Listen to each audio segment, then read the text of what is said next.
Sur l'invitation du Collège de l'Europe de Ardres, Madame Eda Greenspan, rescapée du camp de concentration de Auschwitz, est venue raconter sa déportation à 400 élèves du Calaisis.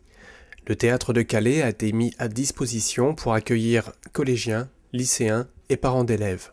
Un témoignage unique qui participe au devoir de mémoire et dynamise l'éducation à la citoyenneté. Un message d'autant plus fort que l'auditoire a une moyenne d'âge identique à celle de Madame Greenspan à l'époque des faits, soit 14 ans. Ce qui fait que la première arrestation et déportation que j'apprends, c'est celle de ma mère.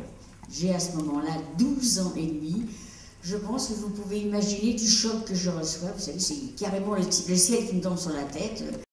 En fait, qu'est-ce qui s'est passé? Il s'est passé que ma mère a été arrêtée pendant les rafles du 16 et 17 juillet, ce que l'on a appelé les rafles du Veldiv. Ce type d'action s'inscrit de façon pluridisciplinaire dans le programme pédagogique de la 3e. Et donc nous allons accueillir des élèves du district de Calais dans le cadre magnifique du théâtre pour écouter Madame Greenspan, et tout cela autour en fait, du programme d'histoire, du programme de lettres dans le cadre de son écrit « J'ai pas pleuré » et du programme de sciences de la vie et de la terre pour en fait travailler sur le génotype humain et les problèmes de race. Bien, avec la professeure d'SVT, on a montré l'absurdité des nazis.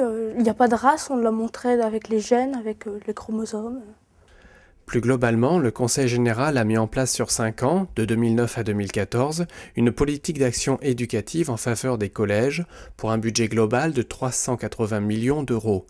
Elle encourage un partenariat technique et financier entre le département et les collèges. Donc, le Conseil général du Pas-de-Calais nous permet, dans le cadre du guide des actions éducatives, de déposer des projets éducatifs qui sont étudiés par une commission, et en fonction du caractère pédagogique du projet, le Conseil suit les établissements en finançant tout ou partie des projets.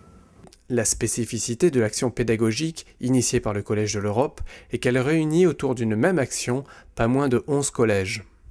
À l'heure où on parle de territorialisation, ce qui est intéressant de voir, c'est que ce projet-là va fédérer entre eux plusieurs collèges du Calaisis, d'un même territoire.